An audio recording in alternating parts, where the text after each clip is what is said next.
Bueno, el título del mensaje es muy sencillo, la continuación de Romanos 9, pero este Romanos 9 en su contexto correcto para la soteriología. Quiero recordarle que la palabra soteriología es el término teológico que se refiere al estudio de la salvación según la enseñanza de la Biblia. Y debemos nosotros interpretar la Biblia en su contexto. La semana pasada hablamos lo que significa la predestinación según la Biblia y la predestinación según la teología calvinista. En un momento voy a mostrárselo de nuevo, pero recuerde que Romanos 9 es pasaje clave, pilar para aquellos que enseñan una salvación de elección arbitraria. Nosotros creemos que la elección, Dios elige a los que creen para propósito, para una vocación y para bendición, pero no escoge de una manera arbitraria quién sería salvo, excluyendo a los que Él no quiere que sean salvos. Al contrario, Dios quiere que todos sean salvos y todos procedan al arrepentimiento. Pero hoy no voy a tratar muchos de las palabras que usan para envolver a la gente, sino que hoy voy a tratar de darle solamente el contexto de todo Romanos. Estoy tomando mi tiempo porque créanme, especialmente los que están aferrados a esto necesitan escuchar todo esto que les estoy diciendo.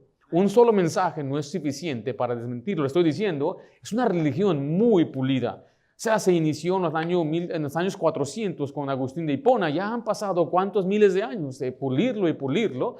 Entonces hoy, cuando hablas con uno de ellos, es como cuando estás poniendo la sábana en tu cama y cubres una esquina y se destapa otra. Y quieres tapar esa esquina y destapan otra. Entonces es un sistema con muchas suposiciones teológicas que se respaldan a ellas mismas. A veces cuando hablo con uno de ellos me asombro o simplemente están muy cegados. A veces siento que estoy hablando con alguien que piensa que la salvación se pierde y usted le muestra pasajes de aquí, no, pero acá, no, pero allá. Entonces, por eso estoy tomando mi tiempo al enseñar esto, que yo pensé que iba a ser una lección, Romanos 9, pero creo que van a ser 3 o 4 lecciones nada más en esta sección. Después vamos a hablar de la predestinación, vamos a hablar de el mal y el pecado en la tierra, vamos a hablar de otros temas, tópicos y pasajes que a veces usan para poder explicar o más bien respaldar su teología. Nosotros debemos interpretar Romanos 9 en su contexto completo, para entender que Dios justifica y salva a los que creen, no por una elección arbitraria. Romanos 9 ha sido uno de los pasajes más malinterpretados de la Biblia. Déjele digo desde ahorita, Romanos 9 no enseña una elección arbitraria antes de la fundación del mundo. Pablo argumenta que Dios ha abierto la salvación a los gentiles y que la justicia es por fe y no por obras o un decreto divino. Les gusta hablar mucho de decretos. Yo creo que Dios decretó lo que decretó aquí. Lo que ya está decretado aquí es lo que Dios decretó. Sin embargo, ellos creen que todo ha sido decretado. El mensaje de Romanos es la inclusión de todos los que creen, sin distinción entre judíos y gentiles. Y Dios justifica y salva, recuerde, a los que creen, sin las obras de la ley y sin una predestinación fatalista. Ahora, ¿quiénes son los elegidos? Porque esta es la pregunta más común que a veces yo recibo, y ya sea por medio de un email o un comentario o un mensaje directo en Instagram o Messenger. ¿Quiénes son los elegidos? La pregunta después es, ¿Jesús murió por todos o solo los elegidos? Pero recuerden, nosotros empezamos contestando más bien la pregunta, ¿qué es la elección?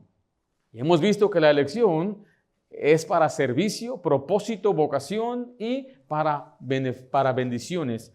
Ahora mire, hay una mala interpretación de Romanos basado más que nada en la enseñanza de un hombre llamado Juan Calvino. Ahora, Juan Calvino escribió lo siguiente, eso se lo enseñé la semana pasada, pero es un repaso porque no quiero que me saquen del contexto, que digan que estoy malinterpretando o estoy mal representando el calvinismo. La definición de predestinación que Calvino ofrece está en su libro tercero, capítulo 1, párrafo 5, de la Institución de Religión Cristiana, que dice, llamamos predestinación al eterno decreto de Dios por el cual Él determinó lo que quiere hacer con cada hombre. No todos son creados de la misma condición, sino que a unos se les asigna la vida eterna y a otros la condenación eterna. Esta es la enseñanza que Él da. Le tengo que decir esto porque yo he hablado con algunos que creen en predestinación. Dicen, no, Dios no predestina a la gente al infierno, nada más al cielo. Pero note que la predestinación, dicha por su cabeza de su doctrina, Él enseña un fatalismo, que Dios determina que unos van a ir al infierno. Déjale, doy el concepto erróneo teológico, es la elección de Dios de pecadores individuales para la salvación por medio de un decreto inmutable desde la eternidad pasada. Esto es lo que ellos creen o enseñan que es la elección. Pero, sin embargo, si leemos Romanos en su contexto, descubrimos que Pablo no está enseñando esto, sino que está explicando la inclusión de los gentiles en el plan de Dios y la responsabilidad de Israel de haber rechazado a su Mesías. La carta a los Romanos fue escrita para explicar la salvación a los gentiles de los gentiles, pero hace referencia a los judíos porque tiene un propósito y es para mostrar cómo Dios abrió la salvación a los gentiles. Los judíos rechazaban eso y también es hacer que los judíos sientan celos santos por Dios y tengan ellos el deseo de buscar a Dios. Los calvinistas sacan de contexto ciertos pasajes y en realidad explican el trato de Dios con los judíos, no su plan de salvación para los gentiles en la era de la iglesia. Recuerde, está hablando de incluir a los gentiles, no es entre el salvo y el no salvo, el regenerado y el no regenerado. Está hablando de incluir al gentil en las promesas de la salvación que viene a través de los judíos. De eso se trata. Vaya conmigo a Romanos 9:16. Esta es una respuesta que a veces, una respuesta muy, muy débil que a veces dan, porque les puede explicar y decir tantas cosas y responden así. Así que no depende del que quiere ni del que corre, sino de Dios que tiene misericordia. Y la respuesta a veces uno está hablando, no, es que la Biblia enseña que uno debe creer sin las obras de la ley, la fe no es una obra, y la respuesta es, no es del que quiere ni del que corre. Y usted puede explicarle, pero aquí está David siendo un creyente, si él era regenerado, él vivía en pecado con esta mujer Betsabé, estuvo con ella 9 meses del embarazo del niño, el niño murió cuando tenía aproximadamente 1 año, él estaba viviendo en pecado, adulterio, todo el mundo lo sabía, no es del que quiere ni del que corre.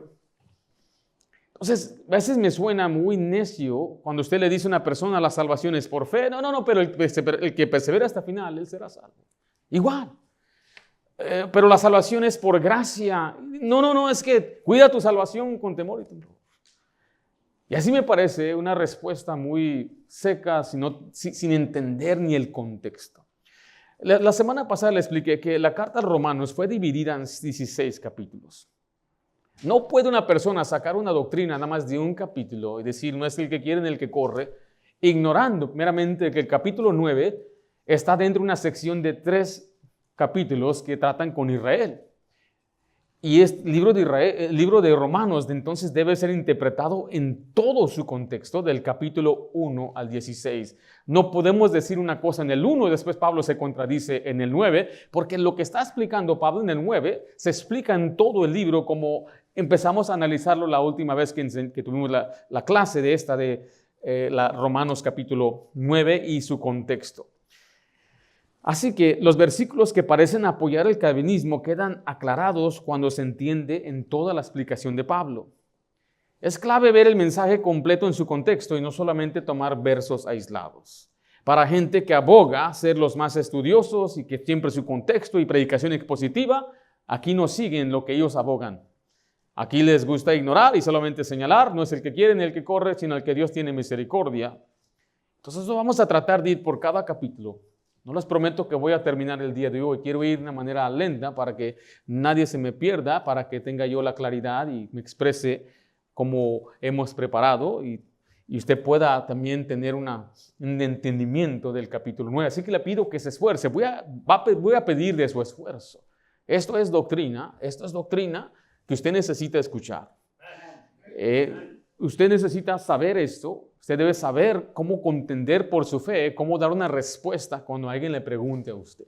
Hay gente que no le interesa, ignora, pero hay algunos de nosotros que cualquier cosita nos empieza a desmoronar nuestra fe. Entonces, este es para usted también, para que usted empiece y analice por usted mismo. Yo siempre he dicho, no crea lo que yo digo, no crea lo que un hombre dice, usted analice lo que dice la Escritura. Pero a veces se necesita que alguien le muestre otra perspectiva y como que ya cambió todo, wow, ya lo puedo ver. ¿Por qué? Porque a veces tenemos una cosmovisión, son como unas gafas y todo lo que ve está interpretado en esas gafas. Entonces, quiero hacerle una pregunta. ¿Estamos interpretando Romanos 9 correctamente a la luz de su contexto de toda la carta? ¿O hemos sido influenciados por una visión teológica que impone significados ajenos al texto? Veamos las verdades que nos muestra el libro de Romanos para entender cómo Dios justifica a los que creen sin una elección arbitraria. Y vamos a ir capítulo por capítulo. Capítulo 1, Romanos 1, la culpabilidad universal y la necesidad del Evangelio. Recuerde, el capítulo 1 establece el tema central de la carta. En Romanos 1:16 dice, porque no me avergüenzo del Evangelio, porque es poder de Dios para salvación a todo aquel que cree, al judío primeramente y también al griego.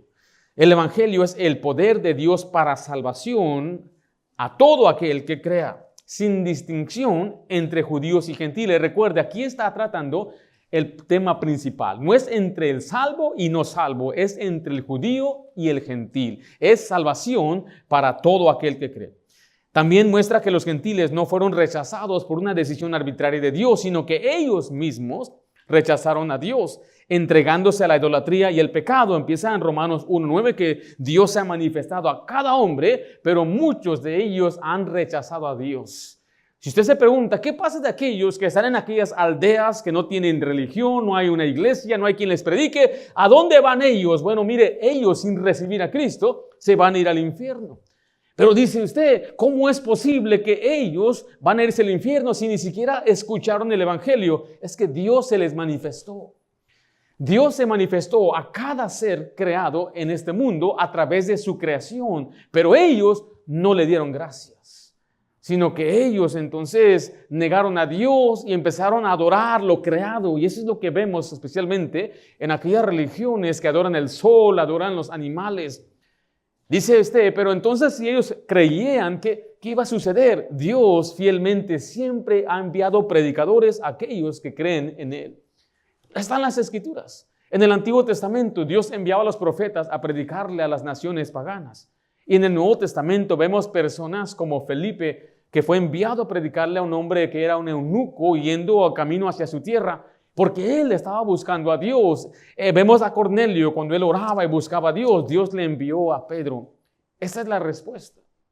Por eso Dios llama a algunos misioneros a las Amazonas, a África, a Ecuador. Y usted dice, ¿por qué va él? Porque Dios puso ese deseo intenso, porque está respondiendo a una persona que cree en Dios, no lo conoce como Jesús, pero la luz que ha recibido la cree. Entonces Dios siempre envía a un fiel misionero predicador. Entonces Romanos 9 muestra que Dios no es injusto, cada quien peca deliberadamente. La salvación entonces, recuerde, no está restringida a elegidos, sino que es ofrecida a todo aquel que cree. Y los gentiles no son excluidos, sino que Dios la extiende en su misericordia. Note Romanos 1:18 al 20, porque la ira de Dios se revela desde el cielo contra toda impiedad e injusticia de los hombres que detienen con injusticia la verdad. Porque lo que Dios se conoce le es manifiesto, pues Dios se lo manifestó. Porque las cosas invisibles de Él, su eterno poder y deidad, se hacen claramente visibles ¿desde dónde dice ahí? Desde la creación del mundo, siendo entendidas por medio de las cosas hechas, de modo que no tienen ¿qué? Que no tienen excusa. ¿Significa que pueden rechazar a Dios? Sí lo pueden rechazar, de eso se trata, no tienen excusa. O sea, esto entonces desmiente y contradice una gracia irresistible, porque ellos no quieren tomar en cuenta a Dios, no quieren creer en Dios. Así inicia Romanos capítulo 1. No cuadra o no va con el capítulo 9 de la manera que lo explican ellos. Vamos al capítulo 2, Romanos 2, vemos que Dios juzga a todos con justicia. Pablo aquí se dirige a los judíos mostrando que tener ley no los hace justos, sino que Dios juzga a cada persona según sus acciones y su fe. Note Romanos 2, versículo 11, dice, porque no hay acepción de personas para con Dios. Dios no elige arbitrariamente, Él juzga con justicia a cada persona. Y aquí es donde hay un gran problema, porque hay una falta de explicación, decir, Dios hace su parte, pero el hombre tiene responsabilidad. O sea, ¿el hombre peca deliberadamente o Dios es el que básicamente lo hace pecar? A veces quieren usar como Dios trae mal al decir que Dios hace que la gente peque. Yo creo que Dios trae mal, como dice la Biblia. Él trae juicio, Él manda ejércitos. Usted lo vio con Babilonia, usted lo puede ver a través de Jueces.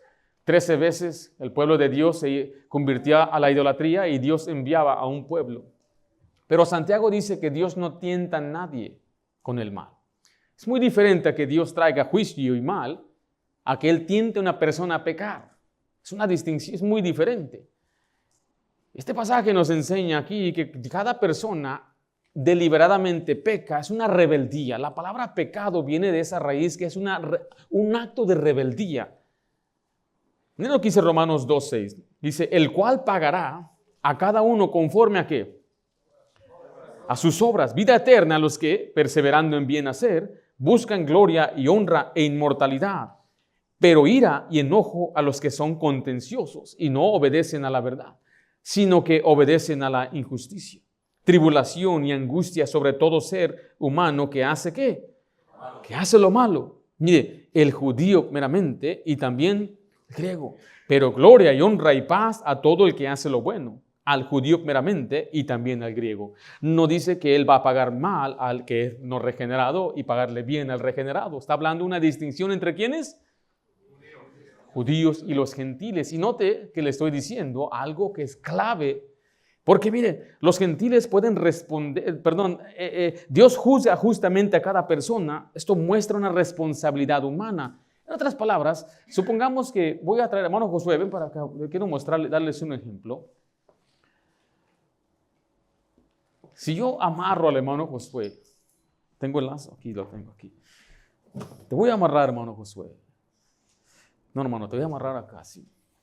Dicen, ¿por qué hace este ejemplo? Es porque quiero. No es por atacar a hermano Josué, pero es un ejemplo muy sencillo.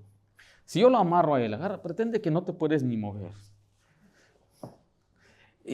Pero tu mano está aquí. Así quédate. Y yo le arrimo comida y le digo, come.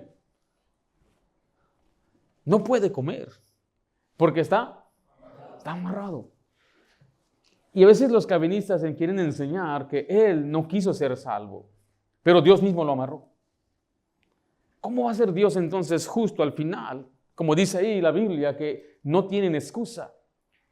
Pero la excusa va a ser, tú no me permitiste, tú no me dejaste, tú determinaste que yo pecara, porque es lo que ellos enseñan, que Dios impulsó a Adán a pecar. O sea que la manera que ellos explican lo que sucede en este mundo es que somos básicamente títeres y Él está jalando los hilos. Es lo que están enseñando. Por eso yo le digo a un calvinista que no se enoje, que yo no creo lo que él cree, porque Dios así lo quiso. ¿Sí me explico? Es como aquel que se enoja porque le digo que no existe Santa Claus. ¿Cómo que no existe? Si usted me dice que no existe Santa Claus, a mí no me ofende porque yo no creo que Santa Claus existe.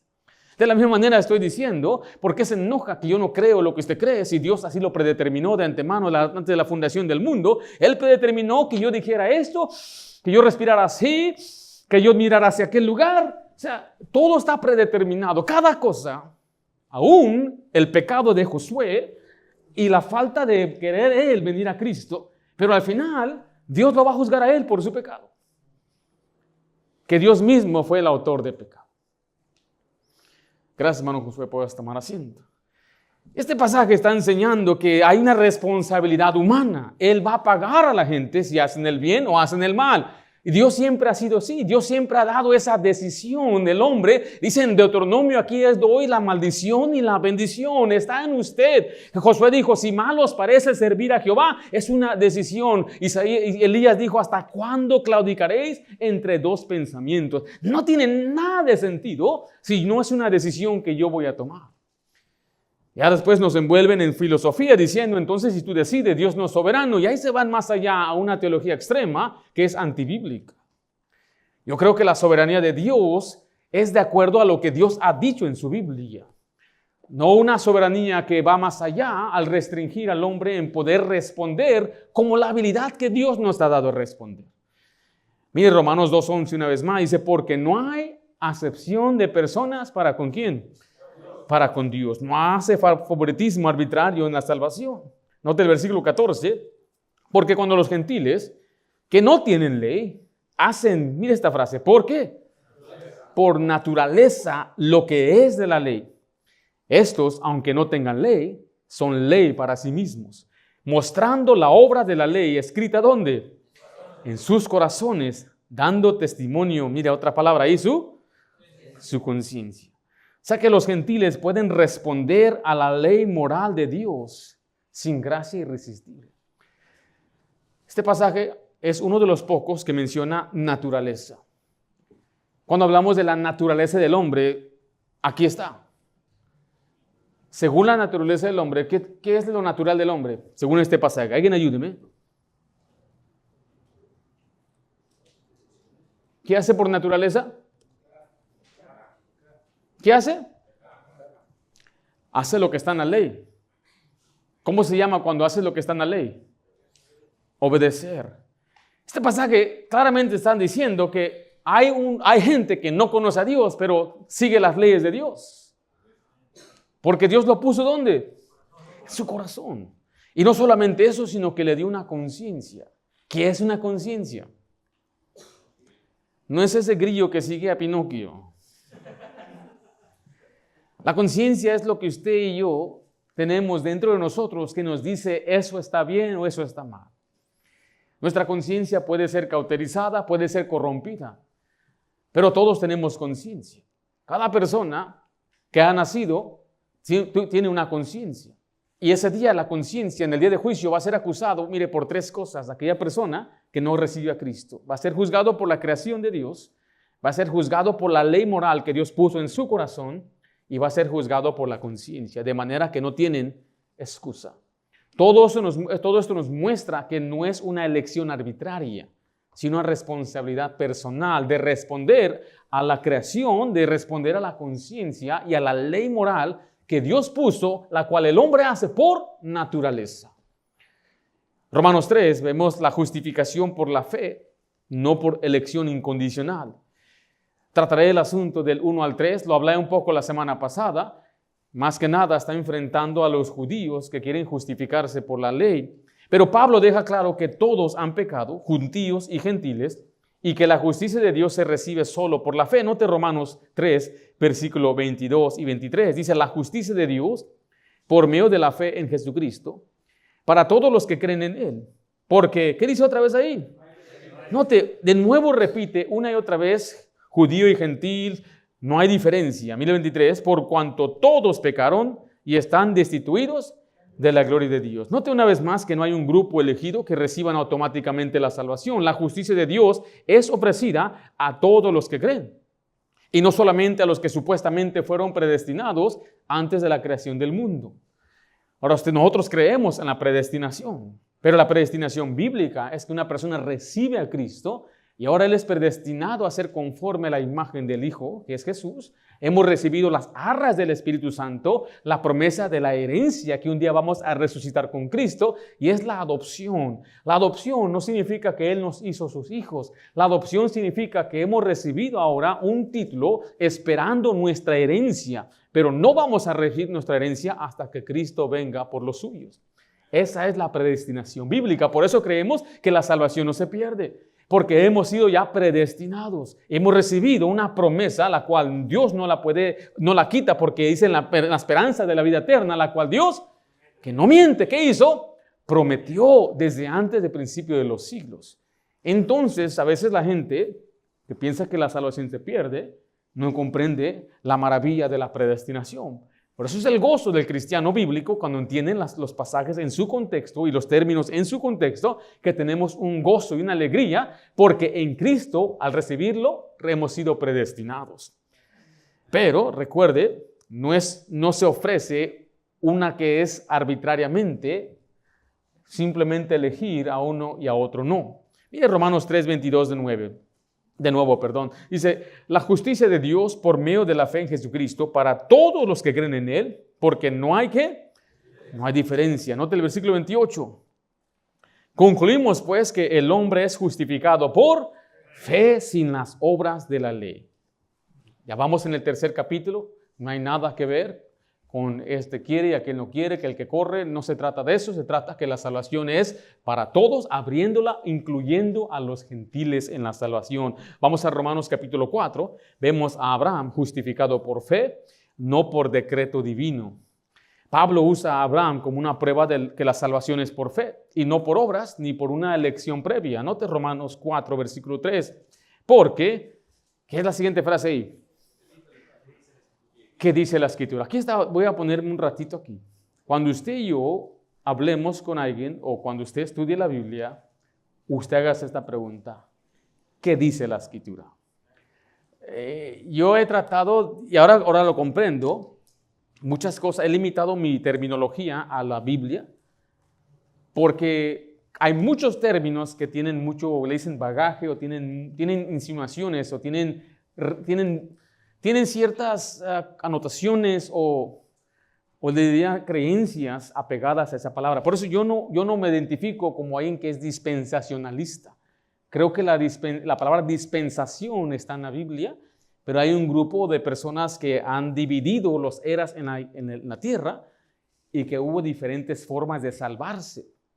Yo le dije a alguno que se llama dispensacionalista, le dije, entonces, ¿tú crees que Abraham fue salvo por las obras? No. Entonces, ¿por qué te llamas así? Es que yo creo que simplemente Dios ha dividido cómo Él trata con el hombre. Dije, mira, esa palabra dispensacionalismo viene con mucha doctrina falsa. Yo no quisiera identificarme con esa palabra. Aunque ellos no crean que la salvación fue por obras, hay que tener mucho cuidado los términos que usamos. ¿Sí me estoy explicando? Para no dar malentendidos o para que no nos confundan y tener una claridad. Por eso es muy importante que usted haga esta pregunta. ¿Qué dice la Escritura? Bueno, es que la salvación se pierde. Bueno, ¿qué dice la Escritura? Muéstreme qué dice la Escritura. ¿Sí me estoy explicando? No que enseña la Escritura, que enseña la Biblia. Eso es muy peligroso ahí, especialmente cuando usted está entrando en asuntos doctrinales, porque podemos inventar todo tipo de enseñanza. La doctrina de esto, la doctrina de aquello, la doctrina de servir. No hay tal cosa como la doctrina de servir. ¿Sí me estoy explicando? La doctrina de misiones, y aunque sí lo creemos y lo enseñamos, no podemos entonces crear doctrinas para todo. Tengan mucho cuidado en decir lo que la Biblia enseña, es mejor decir lo que dice la Biblia. Note Romanos 4:3, regresemos ahí, porque ¿qué dice la Escritura? Creyó Abraham a Dios y le fue contado por justicia. Recuerde que Abraham no fue salvo porque Dios lo eligió antes de la fundación del mundo, sino que él creyó en Dios. Mire, déjele hago otra pregunta. ¿Saben qué es la regeneración? ¿Dónde aparece la palabra regeneración? En Tito. Es la única parte en la Biblia donde habla de una regeneración en el lavamiento del Espíritu Santo. Juan 3 no es la regeneración, como algunos quieren enseñar, nacer de nuevo. Es necesario que nazcas de nuevo y hay una implicación también ahí que está equivocada. Pero fueron regenerados los personajes del Antiguo Testamento. Por ejemplo, Abraham fue regenerado. Según Juan, Jesús dijo que la regeneración es cuando el Espíritu Santo venga a ti, cuando more en ti. ¿Moraba el Espíritu Santo en Abraham y en David y en Moisés en el Antiguo Testamento? No, la respuesta es no. Jesús dijo en Juan que al final no sé si es el 14 o el 15, que Él iba a venir a ser morada y el Espíritu Santo va a estar con nosotros y no nos dejará. Entonces, desde que Él resucitó, existe la regeneración. Antes de que Él resucitara, no existe en la Biblia. Si es que la regeneración es cuando el Espíritu Santo viene a uno. ¿Sí me estoy explicando?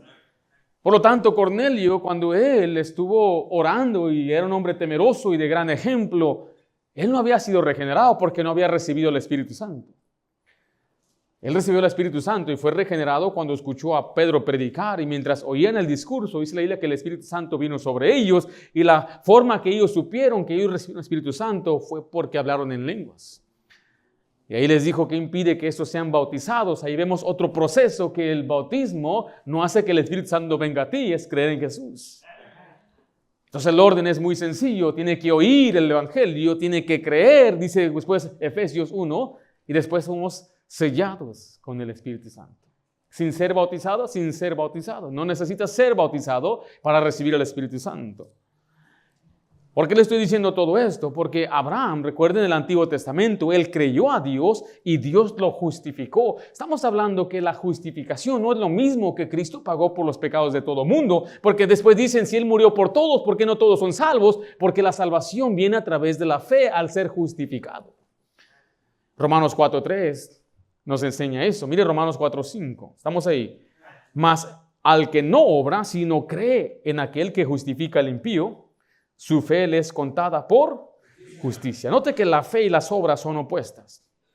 Lo que significa que creer no es que es una obra, no es un don tampoco. La justificación es para el que cree, no para el que fue elegido arbitrariamente antes de la fundación del mundo. La fe no es una contribución humana al proceso de la salvación. Voy a tomar una lección entera para hablar de esto. Espero que esté emocionado como yo estoy acerca de este asunto. Pero me ha tomado, mire, es que no es algo, pastor, ¿por qué no predica? Yo le puedo decir a usted, los que han escuchado saben, no puedo explicarme lo que a mí me tomó casi 15 años de estudiar. No es algo que lo he tomado a la ligera. He leído muchos libros, he escuchado muchas explicaciones, he oído debates y he escuchado podcasts de cómo explican y cómo empiezan ellos a usar sus ilustraciones. Y parte de ello, como lo estoy mencionando aquí, es que ellos dicen que el creer es una contribución, o dicen más bien que la fe es un acto meritorio como una obra. O sea, si usted cree, usted está obrando. Y si usted está obrando, entonces es una salvación por obras. Por lo tanto, no puede ser salvo. A mí me gustaría preguntarle a ellos que sean muy sinceros, ¿soy salvo o no soy salvo? Porque yo creo que yo solamente respondí a lo que la Biblia enseña.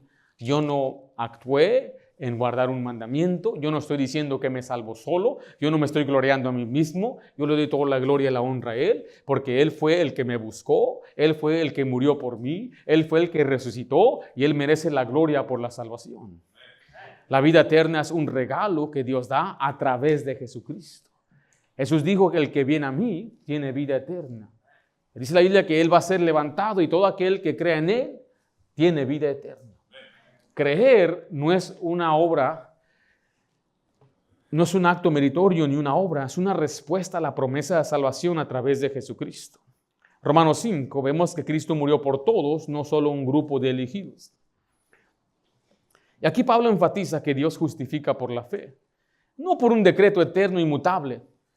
Además deja claro que la fe es la entrada a la gracia y no al revés. Le digo esto porque en Efesios 2 dicen que no por obras para que nadie se gloríe, eso lo creemos, pero ellos enseñan porque por gracia sois salvos por medio de la fe, y esto no de vosotros, pues es don de Dios. Y el debate que ha sido en muchos, ¿qué es el don? Yo no puedo entender por qué es un debate. El contexto está hablando de la gracia. Efesios 1 es de la gracia, Efesios 2 es de la gracia. Y nos dice claramente en otros pasajes en Efesios el don de la gracia de Dios. O sea, el mismo Pablo explica lo que es el don. Y Romanos 5:1, note lo que dice: justificados pues por la fe, tenemos paz para con Dios por medio de nuestro Señor Jesucristo. Note el 2, por quien también tenemos entrada. ¿Por qué dice ahí? Por la fe. ¿A qué? ¿O a qué cosa? A esta gracia. en la cual estamos firmes y nos gloriamos en la esperanza de la gloria de Dios. ¿Qué es la entrada a la gracia? Es la fe. ¿O es la gracia la entrada a la fe? Al revés. ¿Qué es el don? ¿Qué es lo que Dios nos da? Nos da la fe. Ahora mire, cuando dice que es don, ¿qué significa don? Es que Dios da algo. ¿Dios da fe? Dios da fe, ¿correcto? Yo sí creo que Dios da fe. Da fe al oír la palabra de Dios. La fe viene por oír de la palabra de Dios. Es más, cuando ya somos salvos, hay quienes Dios da fe, la medida de la fe, da don de fe. Pero cuando hablamos de la fe en la salvación, no es algo que da exclusivamente. Sí la da por medio de su palabra, pero no exclusivamente a un grupo que Él escoge. ¿Sí me estoy explicando? Esa es la gran diferencia. Y este pasaje está diciendo que es por la fe que tenemos entrada a la gracia, porque la gracia es el don que Dios nos da cuando creemos en Jesucristo. Nuestra decisión no nos salva, Jesús nos salva. Creer en Jesús es lo que Él ha ordenado, es lo que Él quiere. Esta es la voluntad, salvar a los creyentes. Entonces el que me salva es Jesús, porque también hablan de una fe salvadora. Miren, no existe esa frase en la Biblia. Tenemos que ver lo que dice la Biblia. Es que es una fe engañosa. Fe engañosa, eso no es fe entonces. Eso se llama una creencia en algo falso. Ahora, si alguien pone su fe, su creencia en algo, puedo comprenderlo, pero cuando dice fe salvadora, lo que yo entendía antes de decir, ahora yo puse mi fe en Jesús, en la palabra de Dios, entonces ahí estamos bien. Pero ya es un término teológico. Cuando uno cree en Jesucristo, como lo dice la Biblia, hay una promesa de vida eterna. La fe es el medio por el cual entramos a la gracia, lo cual se demuestra que la fe no es un efecto de la gracia irresistible. El calvinismo invierte este orden enseñando que Dios primero imparte gracia irresistible y luego la persona cree. Pero Pablo dice lo contrario. La gracia no es lo que produce la fe tampoco, sino que la fe es la puerta por la que nosotros ahora accedemos a la gracia. ¿Sí me estoy explicando? O sea, no es la regeneración que me hace creer tampoco, sino creer es lo que me regenera según la Biblia, de acuerdo a la Biblia. Y eso lo veremos en un solo mensaje. Estos versículos confirman que Dios justifica a los que creen y que la fe precede a la gracia salvadora, refutando entonces esta idea de una elección inmutable sin responsabilidad humana. Miren lo que dice Romanos 5:18. Aquí Pablo deja claro que todos los hombres están bajo pecado debido a la transgresión de Adán. Pero también enfatiza que Cristo ofrece justificación a todos los hombres por medio de la fe. Y lo dice en un solo versículo. Romanos 5:18 dice así que, como por la transgresión de uno vino la condenación. ¿A quién dice ahí? A todos los hombres. De la misma manera, por la justicia de uno vino ¿a quién? A todos los hombres. ¿Qué cosa?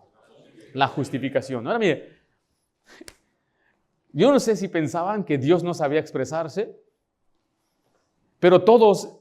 Dicen ellos, no es todos.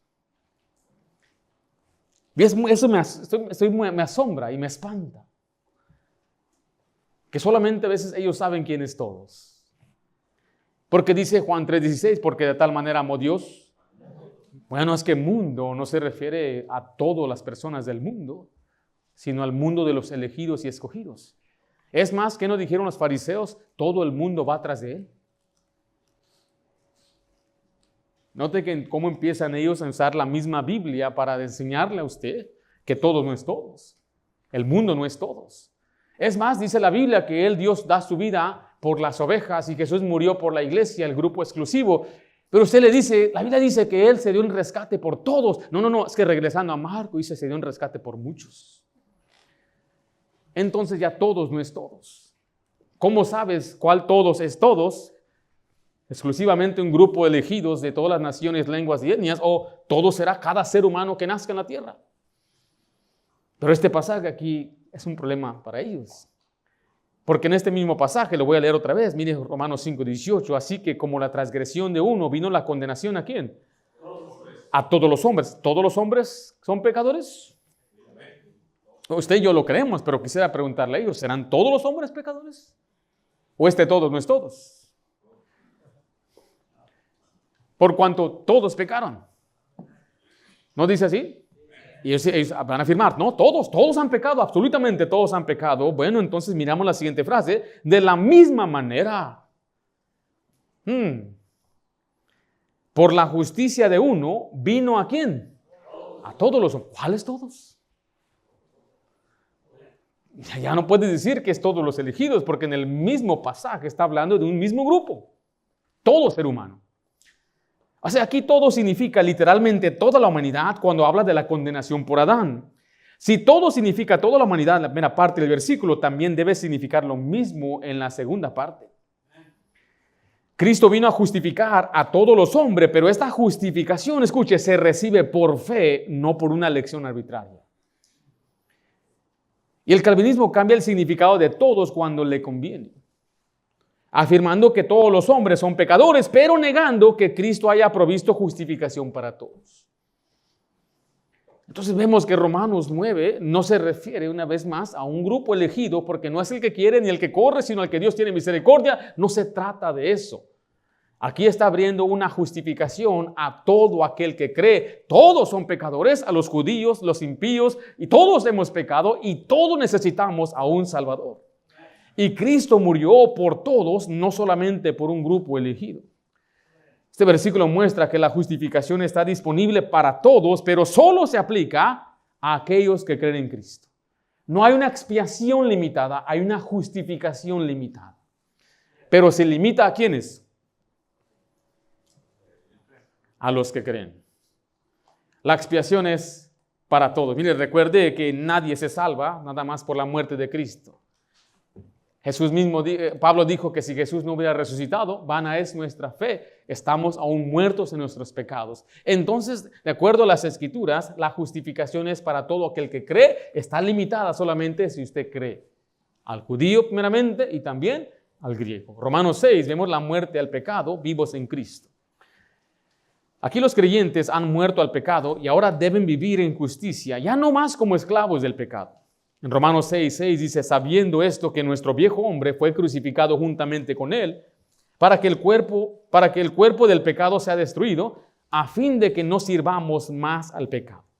Este versículo muestra que los creyentes tienen responsabilidad de elegir a quién obedecer.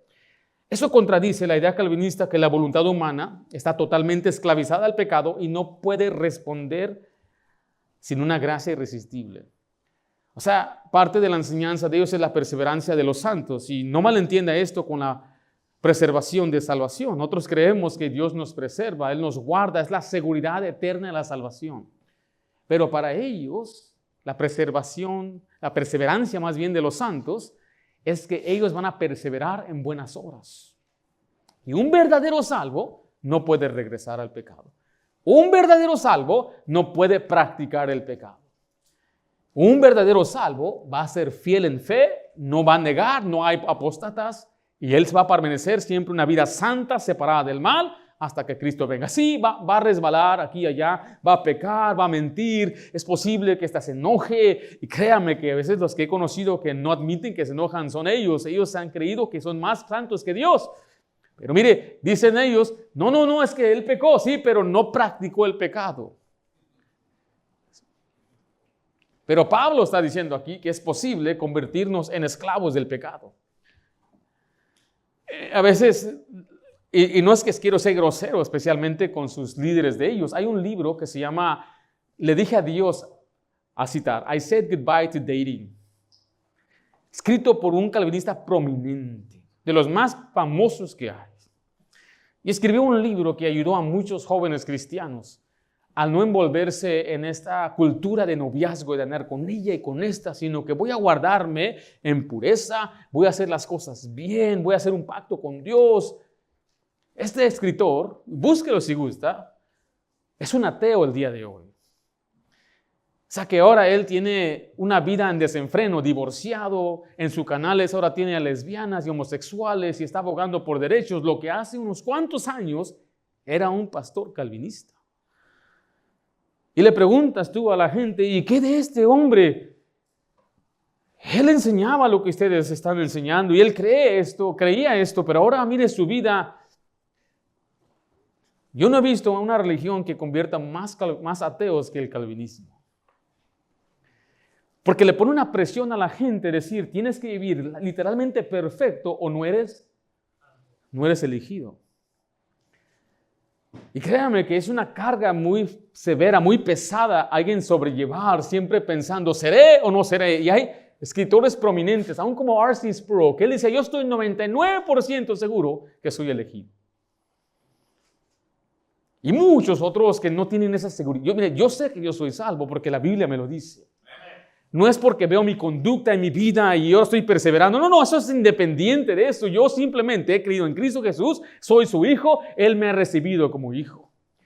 No tengo que ver evidencias de mi vida, de mi salvación, si en verdad estoy salvo, si tengo anhelos y deseos por Dios. Eso no tiene nada que ver. Todo tiene que ver con la fe en Jesús, de acuerdo a las Escrituras.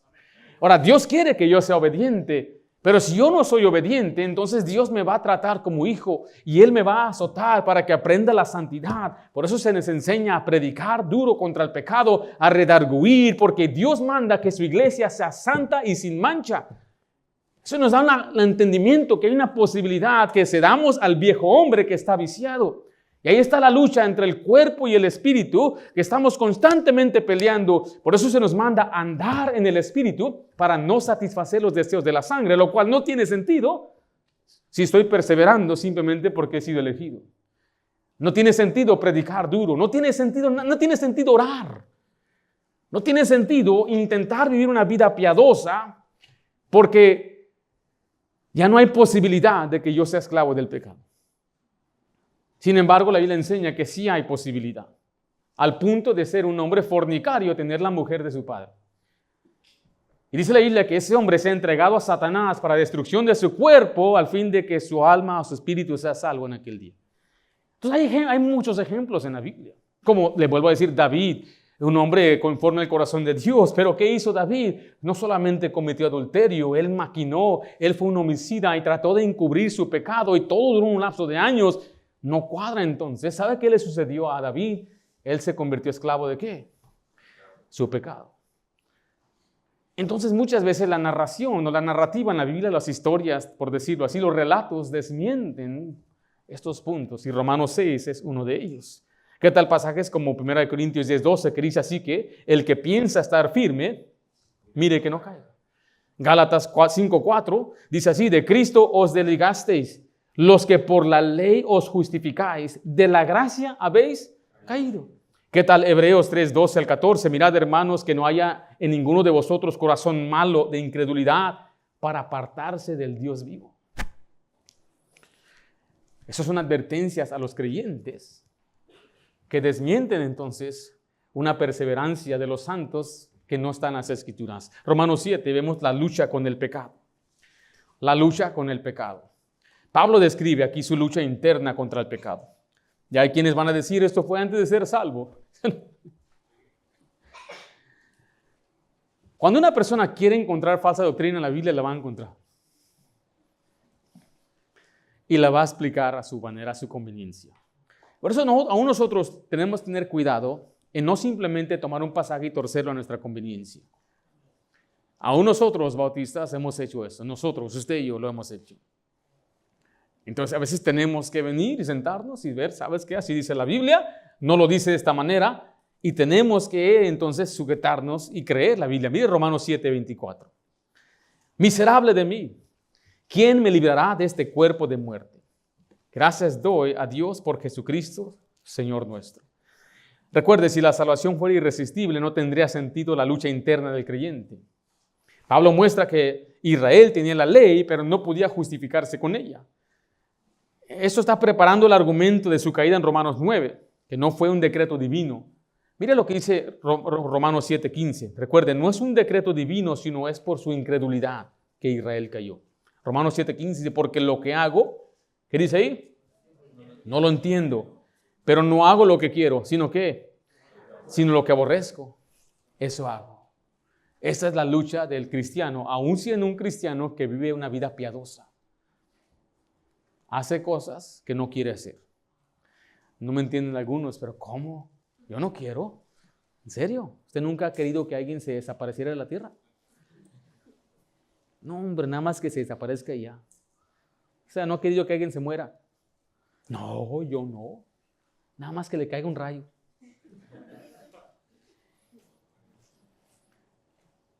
Nosotros no actuamos siempre lo que queremos o sentimos. Déjenles doy un ejemplo muy práctico. Algunos de ustedes saben lo que no deben comer, ¿correcto? ¿Pero qué hacen? ¿Por qué? Si lo sabe. Esto cambia la palabra nada más por explicación. Porque lo que como no lo entiendo. Pues no como lo que quiero, sino lo que aborrezco, eso como. ¿Sí me estoy explicando? Mire, hay hombres aquí, o en el mundo, que son cristianos, aborrecen la pornografía, pero son esclavos de la pornografía. Cada día están arrepentidos, cada día viven en miseria, pero son esclavos.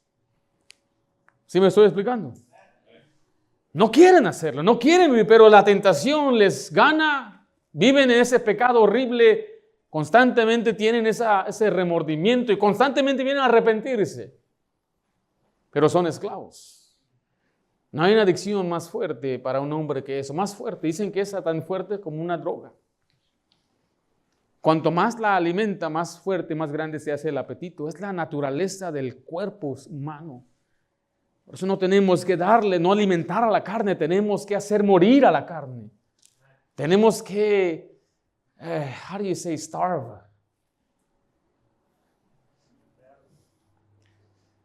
En vez de alimentarla, deje que se muera, que se debilite. ¿Sí me explico?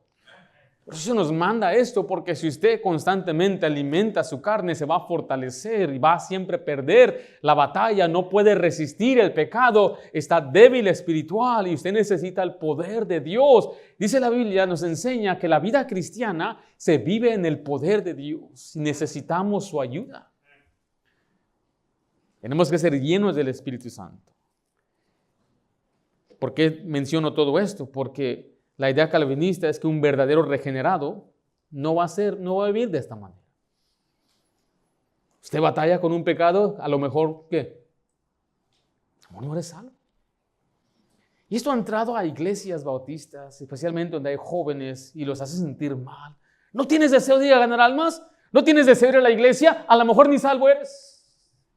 Y el joven empieza a mirar, es cierto, soy mal hablado, miro cosas que no en el teléfono, no tengo un deseo por servir a Dios, a lo mejor no soy salvo. Ahora, ¿debe sentirse mal? Sí, debe predicarle, joven sinvergüenza, mal hablado, irrespetuoso. Todavía te pones al tú por tú con tu madrecita. Te va a ir muy mal, hijo. Tú hablarle mal a tu mamá, sí, es enfrentarte contra el Dios Todopoderoso y tienes a Dios en tu contra. Y ten cuidado, y más vale que respetes y ames a tu mamá. Muchacho, hoy. ¿Habrá un joven aquí mal hablado? ¿Rezongón a su mamá? ¿Rezongona? Tira la basura. ¿Y por qué yo? Mire, que Dios te quiebre esa boca. He predicado un mensaje en muchos campamentos, él mismo. ¿Por qué él mismo? Porque ha sido de gran ayuda. Se llama que es un buen hijo. Y no falta un lugar que yo llego y predico ese mensaje y al final ahí están muchos jóvenes muy quebrantados. Y he regresado a esas ciudades y padres vienen y me dijo, después de ese campamento, después de esa conferencia, mi hija cambió. No me falta respeto, es obediente, es sumisa. Y esta gente está muy agradecida con su servidor, me quieren llevar a comer, me quieren dar regalitos, pero ¿sabe por qué? Porque tiene poder la predicación. Porque hay una rebeldía en el joven, está ligada al joven una rebeldía y lo que él necesita no solamente son azotes de los padres, pero es una predicación, una advertencia fuerte de una maldición de aquel joven malagradecido, ingrato, mal hablado, sin vergüenza. ¿Por qué les digo todo esto? Porque Dios nos manda a predicar así, porque dentro de nosotros hay una lucha contra el pecado que contradice que un verdadero regenerado no va a pelear contra el pecado. ¿Están conmigo? Romanos 8, vemos la vida en el Espíritu. Se nos enseña que no hay condenación para los que estamos en Cristo Jesús. O sea que el Espíritu Santo da vida y da seguridad a los creyentes. Nada puede separarnos del amor de Cristo. Qué tremenda promesa, ¿no? Romanos 8:1 dice, ahora pues ninguna condenación hay para los que están en Cristo Jesús, los que no andan conforme a la carne, sino conforme al Espíritu. Entonces Romanos 8 es muy similar a Efesios 1. Mencionan la glorificación, que es la redención del cuerpo, mencionan adopción, mencionan predestinación, mencionan que se nos dio la promesa del Espíritu Santo, las arras. Todo tiene que ver con una seguridad de salvación. Entonces este capítulo prepara el camino para Romanos 9, mostrando que la caída de Israel no es porque Dios lo rechazó arbitrariamente, sino porque confiaron en la ley en lugar de la fe en Cristo. Y ahí entramos ahora a Romanos 9. Vemos la inclusión de los gentiles, no una elección arbitraria. O sea que el pasaje de Romanos 9, del 1 al 5, es clave para entender el verdadero contexto de Romanos 9 y desmontar la interpretación calvinista de aquí. En este texto, Pablo expresa su dolor profundo por Israel, lo que contradice la idea de una elección arbitraria e inmutable antes de la fundación del mundo. O sea, ¿por qué lamenta Pablo que Israel rechazó la salvación si Dios así lo determinó? Romanos 9:30, note lo que dice la Biblia. ¿Qué pues diremos? ¿Que los gentiles no iban tras la justicia? ¿Han alcanzado la justicia? Es decir, la justicia que es, ¿por qué? Que es por fe. Mas Israel, que iba tras una ley de justicia, ¿qué sucedió? No la alcanzó. ¿Por qué? Porque ellos no fueron elegidos desde antes de la fundación del mundo, ¿correcto? No la alcanzaron porque iban tras ella, no por fe, sino como por obras de la ley. ¿Por qué no fueron salvos Israel? Porque buscaban una salvación por obras. Y los gentiles que ni ley tenían, ¿por qué se salvaron? Porque ellos creyeron. Dice la Biblia que ellos ni buscaban a Dios, pero Dios nos buscó. Y recuerde, usted y yo no buscamos a Dios, Él nos buscó a nosotros. El Hijo del Hombre vino a buscar y a salvar lo que se había perdido. Ahora regresa a Romanos 9, versículo 2. Recuerde que Israel no cayó por un decreto divino, sino por su incredulidad. Y el propósito de Romanos 9 es mostrar que no es que Dios elige a algunos y condena a otros arbitrariamente, sino que el contexto, recuerde, es la inclusión de los gentiles. Romanos 9:2, ¿están ahí? Dice que Pablo aquí tenía dolor. Tengo gran tristeza y continuo dolor en mi corazón. Pablo muestra que Israel ha caído, lo cual no tendría sentido si la elección fuera inmutable. O sea, si la elección para salvación fuera inmutable, no habría razón para que Pablo tuviera tristeza y dolor. Simplemente Pablo diría, Dios no quiso. No es el que quiere ni el que corre. Pero no, él se está lamentando. Es más, él se ofrece como un sacrificio diciendo que él fuera anatema con tal de que Israel fuera salvo. Y él lo digo porque gente dice, no, es que fue Pablo hablando emocionalmente. No, él dijo, lo digo en el Espíritu. Siendo inspirado, lo está diciendo sinceramente. Yo puedo preguntarle a los papás que están aquí, es una pregunta nada más para que usted comprenda este contexto. Si tuviera que escoger usted entre su hijo o su hija para ir al cielo o usted, ¿a quién escogería? Rápidamente la respuesta es, ese es el corazón de un padre que ama a sus hijos. No quiere ver a sus hijos sufrir.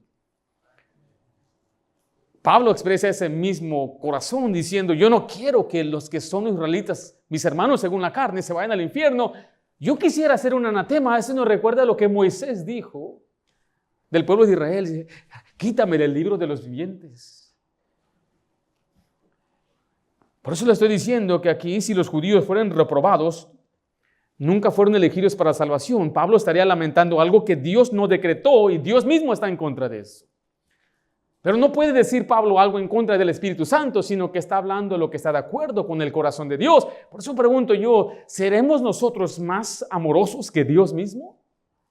¿Más compasivos que Dios mismo? O sea, hoy usted puede ver videos de gente en accidentes muriéndose y se compadece, se siente mal, hay temblores, hay guerras y usted siente tristeza. ¿Seremos más amorosos que Dios mismo que los hizo? Pero eso es lo que están planteando a veces, es diciendo, es que Dios los aborrece, Dios los odia, Dios los reprobó y Él se va a gloriar cuando ellos sean enviados al infierno. Pero la Biblia misma dice que Dios no se agrada de la muerte del impío. Mire lo que dice Romanos 9:3. Pablo aquí muestra que su amor por Israel es grande y no sería compatible con la idea de elección arbitraria. Romanos 9:3 dice, porque deseara yo mismo ser, ¿qué? Ser anatema, separado de Cristo por amor a mis hermanos, los que son mis parientes según la carne. Aquí él expresa su deseo de sacrificarse por Israel, lo que no tendría sentido si Dios ya había decretado la eternidad de aquellos que serían salvos y no. En cambio, su dolor demuestra que Israel no había sido rechazado arbitrariamente, sino en su como nación. Pero individualmente ellos podían creer. Mira el versículo 4 y 5. Que son israelitas, los cuales son adopción, la gloria, el pacto, la promulgación de la ley, el culto, las promesas, de quienes son los patriarcas y de los cuales, según la carne, vino Cristo, el cual es Dios sobre todas las cosas, bendito por los siglos. Amén. Dios le dio a Israel todo lo necesario para ser salvo, para reconocer a Cristo, pero no lo hicieron. Les dio la palabra, les dio profecías, les dio la promesa.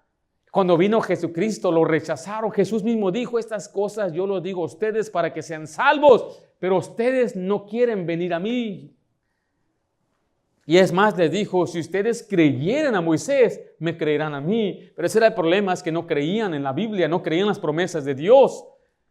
Y eso es lo que rechazaron. Por eso el pasaje dice, nadie puede venir a Jesús, al menos que el Padre lo traiga a Jesús. Y enseguida nos dice que es por los profetas que el Padre nos trae a Jesús. Es por la Biblia que venimos a Jesús.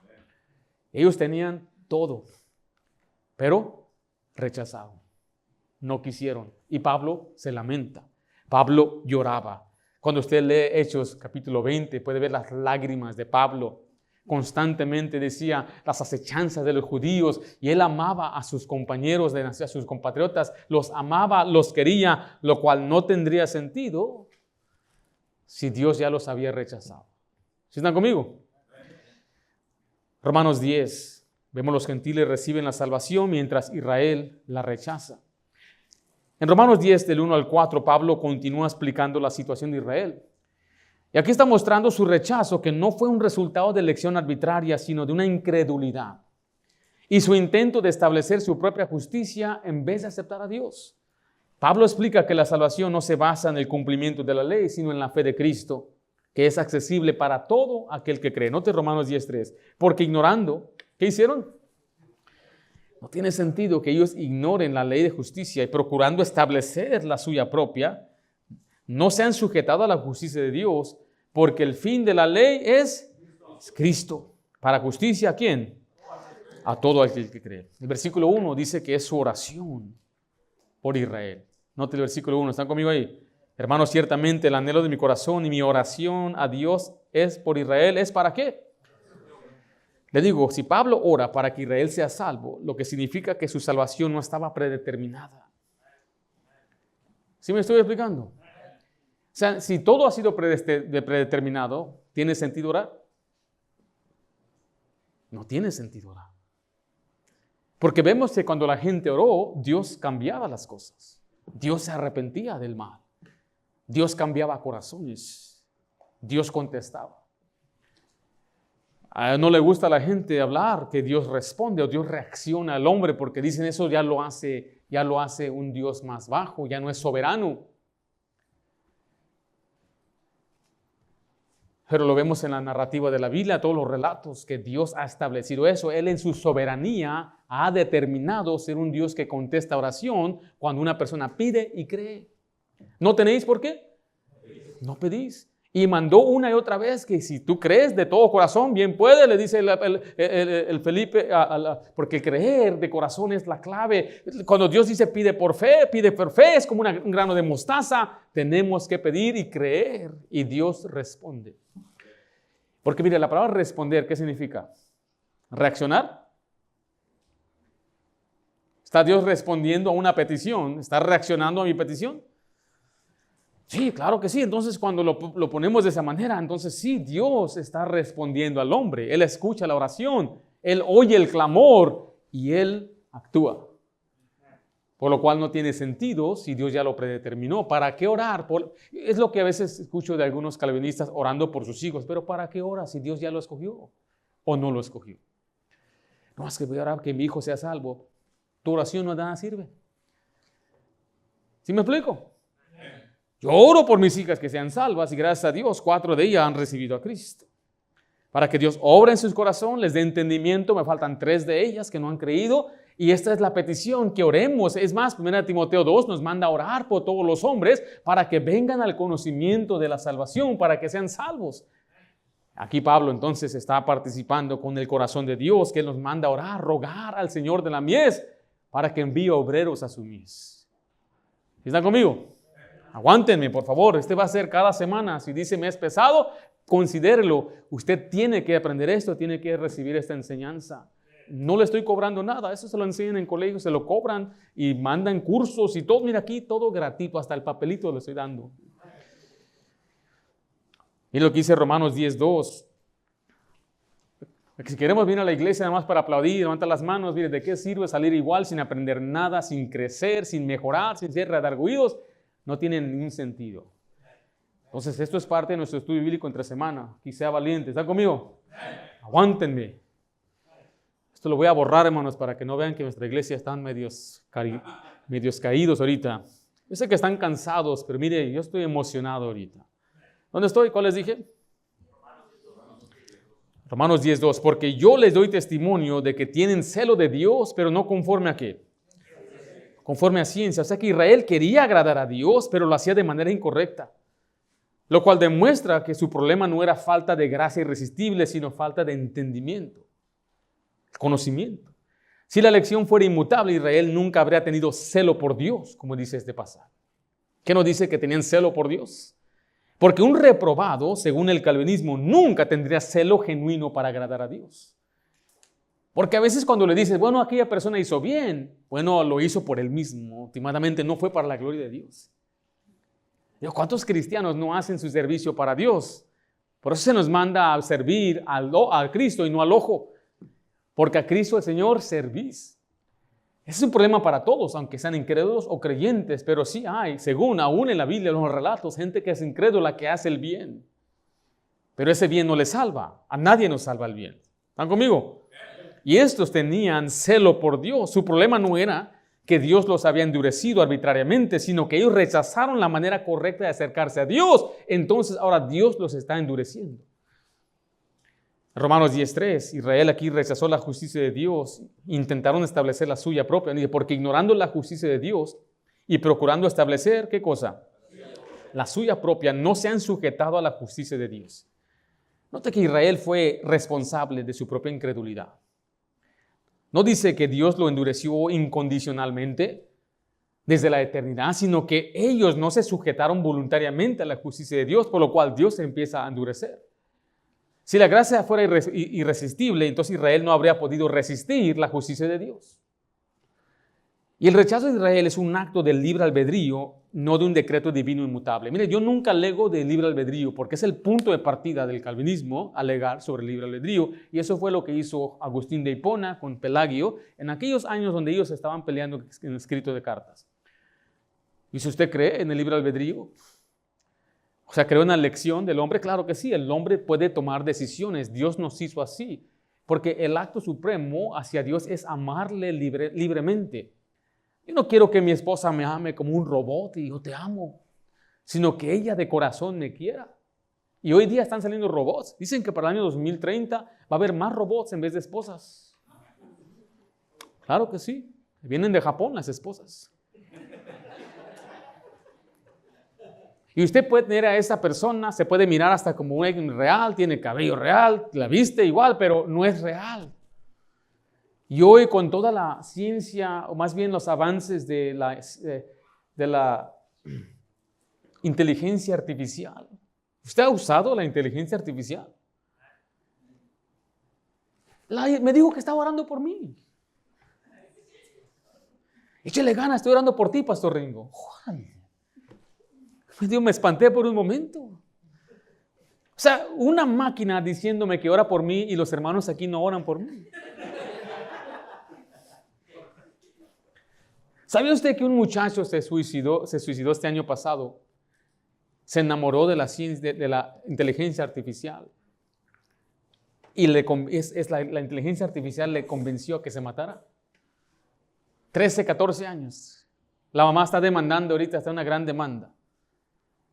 sea, uno se puede perder y te habla como una persona real. ¿Pero qué? Pero no es real. Los que les gustan los videojuegos saben que están en un mundo y hay muchos personajes que no son, pero reaccionan, responden, se pelean contigo. Dicen malas palabras. Te acerca, se te queda mirando, te empuja. Has sido programado a reaccionar como un ser humano. Y esa es la idea que a veces pienso que el calvinismo es. Somos programados como una máquina a responder y actuar, pero no somos libres. Sin embargo, este pasaje está diciendo claramente que ellos libremente quisieron establecer su propia justicia. Ellos no se sujetaron a la ley de Dios, no quisieron seguir al Mesías. Por lo tanto, entonces Dios rechazó a Israel por ese acto libre, no por un decreto divino. Entonces Dios no sería justo. Romanos 10:4 dice, porque el fin de la ley es Cristo para justicia, ¿a quién? A todo aquel que cree. O sea que la justicia es ofrecida a todo aquel que cree, no a un grupo preseleccionado antes de la fundación del mundo. Si la elección fuera inmutable, entonces Pablo diría que la justicia era solo para los elegidos, pero aquí dice todo aquel que cree, lo repite una y otra vez. Esto refuerza la enseñanza bíblica que la salvación está disponible a todo el que recibe a Jesús por fe. ¿Están conmigo? No, yo quisiera continuar aquí en Romanos 10 nada más, pero como voy a volver a Romanos 9, 10 y 11, voy a saltar al siguiente. Nada más lea conmigo Romanos 10, 20. E Isaías dice resueltamente, fui hallado de los que no me buscaron, me manifesté a los que no preguntaban por mí. O sea que los gentiles no estaban buscando activamente a Dios, pero aún así creyeron cuando el evangelio les fue predicado. En Romanos 10, 21 dice, pero acerca de Israel dice, todo el día extendí mi mano a un pueblo que rebelde y contradictor. ¿Por qué extender su mano a un pueblo que él mismo había reprobado desde antes de la fundación del mundo? Cuando usted ve todo el Antiguo Testamento, lo ve una y otra vez y mi mano todavía está extendida. Como diciendo, aquí le estoy dando otra oportunidad, mi última oportunidad. No tiene nada de sentido decir que Dios los había reprobado desde antes de la fundación del mundo. ¿Para qué extenderle la mano a un pueblo que es rebelde? La rebeldía es un acto personal de rechazar, de desobedecer. Romanos 11 habla de la restauración y victoria final de Israel. Solamente leeremos un versículo en Romanos 11, 23, dice, y aún ellos, si no permanecieren en incredulidad, serán injertados, pues poderoso es Dios para volverlos a injertar. Israel no fue rechazado irrevocablemente, o sea que esto refuta la idea de una elección inmutable. Ellos libremente habían sido incrédulos. Es la restauración y la victoria de Israel. Nota el versículo 32, Romanos 11:30, porque Dios sujetó a todos en desobediencia para tener misericordia del que quiere y no del que corre. ¿Dice así algo así? ¿De quién tiene misericordia? De todos. Recuerde, escuche esta frase, el calvinismo y el contexto nunca van de la mano. Cada pasaje que ellos citan se aclara con el contexto. Y este es uno, porque leímos, no es el que quiere ni el que corre, sino el que Él quiera tener misericordia. Y unos capítulos después nos enseña que ¿a quién tiene misericordia? A todos. Porque no está excluyendo a un grupo, está incluyendo y está argumentando con los judíos rebeldes que dicen, ¿cómo es posible que los gentiles sean salvos? Nosotros somos la promulgación de los pactos, nosotros somos del linaje de Abraham, somos hijos de Abraham. ¿Cómo es posible que ellos sean salvos? Y Dios dice, es que así quiero yo y punto. Estoy añadiendo, incluyendo a los gentiles porque así me place. Y los gentiles decimos, amén. ¿Es gentil usted? ¿O usted es judío de Isaacar? Si su apellido se termina con la UEZ, como Rodríguez, usted ha de ser un judío por ahí. No se crea esas mentiras tampoco, ni barba le sale, mi hermano. Todo lampiño ahí. Se ríe porque él es bien judío, mira la barbota que tiene. Romanos 12, una vida transformada por la fe. Aquí se establece después de la justificación que el cristiano debe vivir en la fe. Es un acto de obediencia a Dios, no es algo que viene automáticamente. Romanos 13, la responsabilidad del creyente en la sociedad. Aquí nos habla de respetar las leyes, de ser unas personas que están bajo autoridad, vivir en amor. Esta de nuevo es responsabilidad humana. El amor cumple la ley, nos demuestra que la vida cristiana no es resultado de elección irresistible, sino una respuesta voluntaria a amar a Dios y sujetarnos a Él y a las autoridades. Romanos 14 habla de la libertad cristiana y la conciencia. Aquí Pablo exhorta a los creyentes a no juzgarse entre ellos por cuestiones secundarias. A veces la gente empieza a decir, no, tú celebras Navidad, ya estuvo. Son cosas secundarias absurdas. ¿Por qué no guardas tal día, tal fiesta? Porque Dios dijo que no tenemos que guardar las fiestas ni los días. En Colosenses se nos repite lo mismo. Si alguien quiere celebrar una fiesta un día, ni los cumpleaños, que porque son del diablo, porque solamente los únicos cumpleaños en la Biblia fueron gente malvada. O sea, a veces la gente se pelea, hace gran cosa sobre esto. No tomes Coca-Cola porque el diablo hizo pacto con ese Coca-Cola. Y están rociando la sangre de un bebé en la soda y de seguro te tomaste. En ese caso, salguemos del mundo, hermano, porque todo el mundo estamos tratando con pecadores. Si usted fue a Starbucks esa semana, los dueños, ellos son homosexuales. No, pastor, mi Starbucks no. Entonces, mejor sálgase del mundo, porque si tenemos Apple, mire, el dueño, el CEO, el mero, él es homosexual. Cook. Y usted no me diga que no ve películas, no ve Disney, no me diga que no ve HBO, no me diga que no tiene Prime. Ahí está. Qué hipocresía, ¿no? Este pasaje nos está enseñando que no andemos juzgando ni peleando, especialmente entre judíos, porque cada persona es responsable ante Dios y no es un acto mero, entonces un plan inmutable. Todo esto es lo mismo, o sea que si la salvación fuera completamente predestinada, entonces el juicio personal no tiene sentido. Número 15, unidad entre judíos y gentiles. Aquí Pablo da claro el propósito que Dios tiene, que siempre fue incluir a los gentiles. No fue plan B, como algunos a veces lo pintan, especialmente los dispensacionalistas. Siempre fue parte del plan. Usted puede leer en Romanos 15, del 9 al 11. Mire, para que se goce, mi hermano gentil, vaya a Romanos 15, 9. ¿Sí está gozoso o no?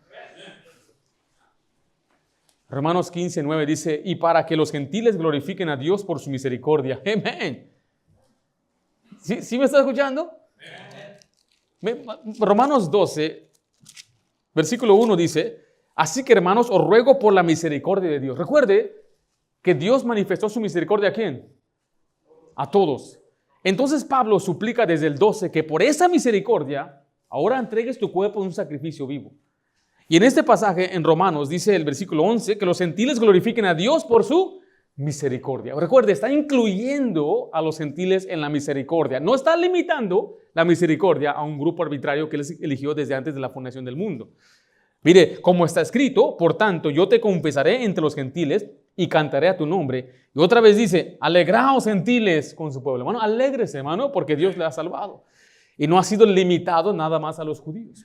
El 11 dice, y otra vez, alabad al Señor todos los gentiles y magnificadle todos los pueblos. Capítulo 16 y último, vemos advertencia contra falsos maestros y las últimas salutaciones. Pero el énfasis es por qué advertirle de falsos maestros si un verdadero cristiano jamás va a caer en el error. ¿Sí me explico? Dice Romanos 16, 17, mas os ruego, hermanos, que os fijéis en los que causan divisiones y tropiezo contra ¿qué? Contra la doctrina que habéis aprendido y que os apartéis de ello. Entonces Pablo aquí concluye su carta con saludos y una advertencia a aquellos que enseñan doctrinas erróneas y causan divisiones. Si la salvación estuviera predestinada de manera irresistible con esa preservación de los santos, que no puede usted caer en error, entonces no tiene sentido advertir sobre falsa doctrina. ¿Sí me explico?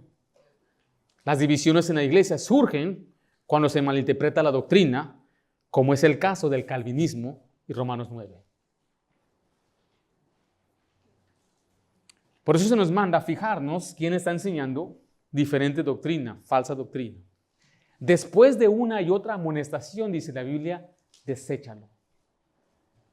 No podemos aceptar que alguien diga, bueno, yo creo así, me gusta cómo predica el pastor bien bonito y las enseñanzas, pero yo creo en las doctrinas de Juan Calvino. No puede ser así, porque va a traer división. La división a causa de la doctrina es muy peligrosa. Y es por eso que predicamos y enseñamos esto. Y yo le diría a una persona que se aferra a esto, yo lo voy a saludar, lo voy a tratar con dignidad. Pero mejor no venga a nuestra iglesia si no tiene el interés de cambiar. Mejor búsquese a alguien que cree como usted.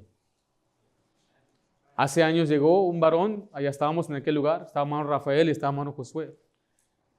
Y él vino escuchándonos en línea, andaba muy alegre, diciendo qué tremendo estar aquí entre hermanos reformados.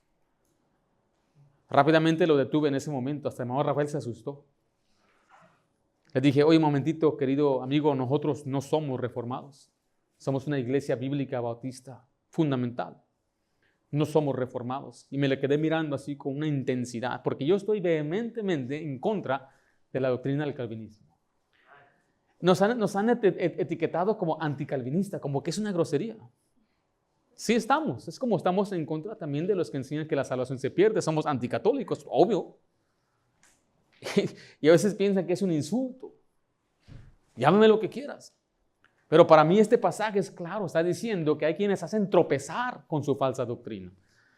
Y les he dicho, yo le tengo más respeto, por ejemplo, a un testigo de Jehová, que él viene y me dice, tú estás mal, tú tienes que seguir lo que yo creo. Yo le tengo más respeto a él que una persona venga sutilmente y empiece a meterme dudas, poco a poco, cuestionarme, ¿y a poco crees eso? ¿A poco no crees en algún punto? Así muy sutilmente. Ese es malvado, ese es algo horrible, que Dios los traiga una maldición sobre tal persona, porque es lo que Dios no quiere, que es el cuerpo de Cristo se destruya por medio de la falsa doctrina. Por eso, hermano, le digo a usted, no se enoje si yo enseño esto. Es por el bien de su familia. Le repito, si usted duda o no cree, entonces venga, platique conmigo. Pero después de que le enseñe, no se vaya hasta que escuche todo, porque siempre nos acusan que no quería escuchar todo el otro lado y ser abiertos. Pero ¿cuántos libros han leído del lado opuesto del calvinismo? Ni uno. No están dispuestos. No están dispuestos. Yo leí los 2 lados, los 3 lados, hasta los 6 lados, porque hay muchos tan desfragmentados, desunidos entre ellos mismos. Yo no entiendo cómo una plataforma separa a un bautista, un metodista y separa también después un presbiteriano. Uno que bautiza niños, uno que cree que la salvación no lo cree enteramente igual, la predestinación doble, y ahí están de la mano. Esa no es una unidad bíblica. Esa es la conveniencia de arrastrar discípulos tras de sí. Les voy a hablar un poco más de experiencias personales que nosotros tuvimos como iglesia. Hemos perdido familias y esas familias ya ni en la iglesia están. ¿Por qué? Porque no hay una certeza, doctrina bíblica que responda a esto. O sea que la próxima semana continuaremos y ahora sí yendo parte por parte de Romanos 9. Esta enseñanza es fuerte, es extensa. Haga 2 cosas, tómese un café bien fuerte y venga la próxima semana, no vaya a faltar. Padre Santo, damos gracias por lo bueno que eres. Te pedimos que nos ayudes, Señor, a crecer en la gracia, en el conocimiento de nuestro Salvador Jesucristo. Señor, yo ruego, Padre, que me ayudes a mí a poder expresar, Señor, tu palabra, enseñarla, lo que hemos estudiado, lo que hemos leído. No tengo duda, Señor, que tu palabra es veraz. Nuestra autoridad es tu palabra, no un credo, no unos dichos, no una teología sistemática. Yo ruego, Padre, que tú nos ayudes a nosotros a seguir haciendo tu obra, la gran comisión, ganar almas. Es lo más maravilloso, predicar el evangelio a todo el mundo. Y es lo que más nos motiva, es que como tú moriste por nosotros, diste tu vida, hay mucha gente que no conoce el evangelio. Sálvalo, Señor, para tu honra y tu gloria. Te lo pido en nombre de Cristo Jesús. Amén.